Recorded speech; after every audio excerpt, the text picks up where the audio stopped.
හයි ඔන්න අදත් මගේ විදියටම බිරියානි එකක් හදමුද. මුලින්ම අපි අපේ චිකන් එක සීසන් කරගමු. මුලින්ම අපි බිරියානි පවුඩර් එකතු කරගන්න ඕනේ මේ සැති 2ක් විතර. ඊට පස්සේ රස අනුව සුදුලුණු ටිකක් එකතු කරගන්න. පස්සේ ඉඟුරු ටිකකුත් අපි එකතු කරගන්න ඕන. අමු මිරිසුයි ලුණුයි ටිකකුත් චොප් කරලා අපි එකතු කරගන්න ඕන. ලුණු ටිකකුත් එකතු කරලා මිරිස් කුඩු තේ හැඳි කාලකුත් එකතු කරගන්න ඕන. ඊට පස්සේ කහ චුට්ටකුත් එකතු කරලා මීකිරි හැඳි මේස් හැඳි 3ක් විතර එකතු කරගන්න ඕනේ. අන්තිමට දෙහි ටිකකුත් එකතු කරලා බෑවක පමණ දෙහි එකතු කරලා හොඳින් අපි අතින් මික්ස් කරගන්න ඕනේ. අපේ චිකන් එක මැරිනේට් වෙනකන් අපි අපේ අල ටික තම්ම ගමු. ඊට පස්සේ ඒ ගමම්ම අපේ බිත්තර ටිකක් තැම්බෙන්න තියමු. අපිට බිරියානි එක රස ගන්වන්න ලුණු අවශ්‍ය වෙන නිසා ලුණු ටිකත් හීනියට කපාගෙන තියාගමු. දැන් අපේ බිරියානි එකට නැතුවම බැරි බේ ලීෆ්, බිරියානි මල්, රම්ප, සුදුලුණු ටිකක් ලෑස්ති කරගමු. ඊට පස්සේ පෑන් එකකට තෙල් ටිකක් රත් වෙන දාලා අපි අර කපාගත්තු ලුණු ටික බැදගමු. ලුණු ටික බැදුනට පස්සේ ඒ පෑන් එකටම අපි තඹගත්තු බිත්තර ටිකක් දාලා ඒ විදිහටම ගෝල්ඩන් බ්‍රවුන් වෙන බැදගමු. පස්සේ මුද්‍රම් පලන් ටිකත් ඒකට ඒ විදිහටම දාලා විනාඩියක් විතර බැදලා ගමු. පස්සේ අපි තඹගත්තු අල ටිකත් ওই විදිහට බැදගමු. ඒ ටික බැදෙන අතරතුර අපි රටකචු ටිකත් පෑන් එකේ ෆ්‍රයි කරගමු. මේ තියෙන්නේ අපි ඒ විදිහට බැදගත්තු ටික. අපි දැන් බිරියානි හදන පෑන් එක ලිපේ තියලා ගී මේස් හැඳි 2ක් දාගමු. ඒකට අමතරව පොල් තෙල් මේස හැන්දකුත් දාගමු. දැන් අපි මුලින්ම බිරියානි මල් ටිකක් දාලා බේ ලීෆ් කොළ දෙකක් දාලා හොඳට තෙලින් මැදගමු. ඊට පස්සේ රම්ප කොළයත් එකතු කරලා සුදු ලුණු ටිකකුත් එකතු කරලා හොඳින් අපි කලවම් කරගන්න ඕනේ. ඊට පස්සේ සූදුරු තේ හැන්දක් වගේ එකතු කරගමු. දැන් හොඳින් කලවම් කරගන්න. ඒ ටික හොඳට ටෙම්පරාදු වුණාට පස්සේ අපි මැරිනේට් කරපු අපේ චිකන් ටික අපි ඒකට එකතු කරගන්න ඕනේ. එකතු කරලා හොඳට කලවම් කරලා විනාඩි 15ක් විතර අපි එක තැම්බෙන්න තියන්න ඕනේ. මේ අතරතුර හොඳට නටපු වතුර එකට අපි වාසුමති හාල් ටික දාලා හාලට දෙකට මැදින් කැඩෙන ප්‍රමාණයදී අපි ඕෆ් කරගන්න ඕන අපේ ලිප. දැන් අපේ චිකන් එකත් හොඳට ඉදිලා තියෙන්නේ. ඉතින් ඒ වෙලාවේදී මම කරන්නේ චිකන් ටික වෙන් කරගන්නවා ග්‍රේවි එකෙන් කරලා චිකන් ටික පෑන් එකකට තෙල් ටිකක් දාලා හොඳට ෆ්‍රයි කරගන්නවා. එහෙම ෆ්‍රයි කරලා බිරියානි එක හැදුවම ඒකේ තියෙන්නේ වෙනමම රසක්. මේ වෙද්දි මගේ චිකන් ටික හොඳට බැදලා තියෙන්නේ.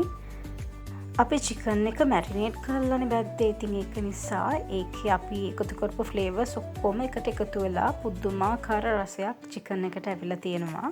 චිකන් එක බැදලා පැත්තකින් තියලා චිකන් එකේ ග්‍රේවි එකට අපි අපේ බත් එකේ දැන් ලේයර්ස් විදියට එකතු කරගමු. මගේ බත් එකත් දැන් හොඳට බාගෙට ඉදිලා තියෙන්නේ. ඔන්න ඔය පෙන්නන විදියට අපි ලේයර්ස් වශයෙන් චිකන් එකේ ග්‍රේවි එකට බත් එක එකතු කරන්න ඕන. ඊට පස්සේ උඩින් ඔය විදියට අපි ගානිෂ් කරගන්න ඕන. චිකන් තට්ටුවයි, ලුණු, රටකචු, ප්ලම්ස්, අල්ල ඒ ටික ඔය විදියට දාලා ඔය විදියට ලස්සන කරගන්න ඕන අපේ බිරියානි එක. ඊට පස්සේ ආයෙත් ඔය විදියට පත් තට්ටුවක් උඩින් දාන්න ඕනේ. ඒක හිමින් සැරේ කරගන්න ඕනේ. හාල් එක පොඩි කරගන්නෙත් නැතුව හරිම ලස්සනට කරගන්න ඕනේ.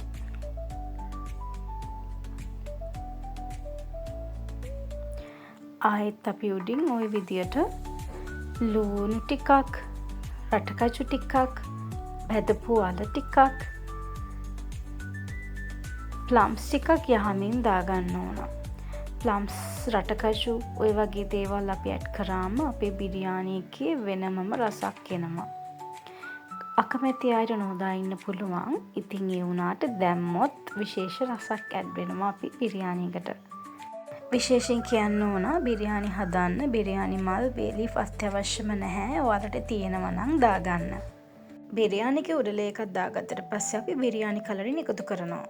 දැන් අපි අපේ මිජි සම්බල එක හදමු. අපිට ඒකට සුදු ලුණු බික් 6ක් 7ක්, පොල්, රතු ලුණු, අමු මිරිස් සහ දෙයි අවශ්‍ය වෙනවා.